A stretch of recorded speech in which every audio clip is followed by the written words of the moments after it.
So we open with Erika saying, I told Tom, if you love someone else, then divorce me. But he didn't say anything. Keep on her, Andy. Keep on her. How long do you think he was unfaithful? Years. Were you faithful to him? Yeah, yeah, up until I filed for divorce, yeah. But I didn't knock the dust off that thing. So we look at Erika's video package, and Andy says, you painted a very rosy picture of your time with him, but now none of that was true. Well, there were good times and there were bad times. You're talking about 2 decades of a marriage. No one's marriage is perfect, they're all complex. That doesn't have anything to do with your lies. So why did you go so far out of your way to protect him? I think I was highlighting the best of him. After he'd left you broke as a he-hank and robbed $101 million from people, it's time to focus on the best? Okay, Heifer. Andy says, why didn't you leave sooner? And she said, where was I going? What you meant to say was, oh no, I was waiting for this coot to clock out. I was waiting on my widow money. I put 20 years in, I expected the payoff. I've got 2 credit cards, and if they get cut, who am I gonna call? I gave every paycheck to my husband. Now you see, that's issue 1. That's issue 1. You couldn't go to the bank and deposit your own money. You thought he didn't need it, so why are you giving it to him? Andy says, so you stayed with him for the money and security. No, I stayed because I had no access. So love had nothing to do with it. Glad we got that out the way. No more lies about love. Do you feel you were held captive? I'll say this. I was 27 when I went in, and I'm 53 getting out. Andy said, well, weren't you entitled to half of everything in divorce? And she said, well, I'm entitled to half the debt because I'm sure getting sued out the wazoo. So, oh yeah, fitty. So she didn't have access to her money. I'm in need. No, I can understand when you weren't working, but you could have called as the star, as the working person, as the one who signed the contract, cause he ain't signed no contract with Bravo, boo. That was you.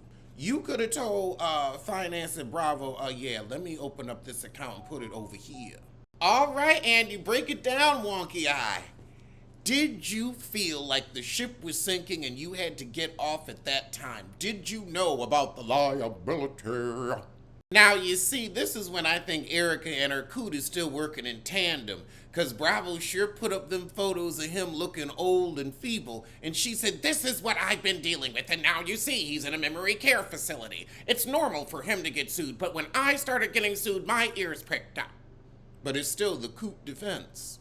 So she says the conservatorship is why the divorce is taking forever. But she can't tell us when she sought legal counsel. She gonna say he had 3 mistresses. I found out about one the day I left because I went through his phone and he has a flip phone. And some girl sent him a picture of her bosom. How he getting pictures on a flip phone? Where are you getting a flip phone? He ain't got one of them new Samsungs. Child, please. Ain't a working razor around. Even if he had a working razor or a working flip phone, those pictures that we send today would be way too big for that phone to even receive and understand. They'd be like, oh, we can only handle 2 pixels at a time. Girl, boom. So now we ask Two-Faced Kyle, why didn't you tell Erika that you were hearing rumblings that her husband was cheating? And then Kyle starts sounding like Erika. Well, we were friends and always tell that she wasn't happy. Like Mauricio would say he was calling to check on me, and then she would say, oh, I wish Tom would. So I could always tell that he wasn't kind to her. And then I would hear stuff on the other side. That's not what he asked, Heifer. Were you drunk when you posted about Tom's mistress? I was angry. And Garcelle said, I get the anger because I put my man on blast too. But honey, with you it was a smoke screen. But okay, I'm going to try to share it with you. So somebody asked, Erika, how you get set up again if you ain't have no access to your money? And she said, I can't answer that. It was legal, but I can't answer it. Well, I guess it wasn't Sutton. But I'm sure she got some other rich friends. I don't know why she just didn't say, well, if she says anything, it could be used against her. So maybe it's best she shut up. Somebody said you were spotted wearing your Cartier ring getting on a private jet. She's like, I didn't pay for the jet. I guess you got to give up your jewels, though. Maybe you shouldn't have put on that Cartier till you was on the jet, if you know everybody looking at you. But the jet, yeah, that's how y'all travel. So if my friends invite me on a private jet, I'm private jetting. Especially when you broke as a he hey. So now we get to Tom's scene when he was telling his story, and Erika said he's on a loop. Kyle, will you back me up? And Kyle said, well, my friend's mom, who has dementia, said, I saw the same things in my mom that I saw in Tom. And everybody kind of jumps in, oh yeah, nutty boo, coot defense, coot defense. What did Erika promise y'all? She ain't got shit to offer. Why did you divorce him when he's clearly sick since you want to say the coot defense? It's through sickness and in health. But once he lost his wealth, he said toodaloo. I did everything I possibly could to do right by that man. I'm sorry, I'm not angry, but I'm broke. Girl, just say I had to cut and run. I'm 50 and time waits for no man. Knowing what you know now, would you still have married Tom? I don't quite know. Hell no! You could have done better, gold digger. You at least could have hit silver. The look on Andy's face when Erika said, I hope that he did not do it. It's not looking good, but we have to get to the bottom of it. That's why I'm feisty. I can't let this get me to a place where I'm destroyed forever. Child, you really tried to make us feel something for you, and it fell flat. Flat as a pancake. Oh, it's that time of year again. Every kiss begins with K. We're going to be singing that till after Valentine's. Oh, God, we've got to listen to Dorit yammer and bleat? No, thank you. Best fiends. They said Garcelle, Kyle, and Carlton said you talk over people. Oh, my God, when Garcelle said, who's Carlton? A one-season wonder. She was on for one season and we wonder why.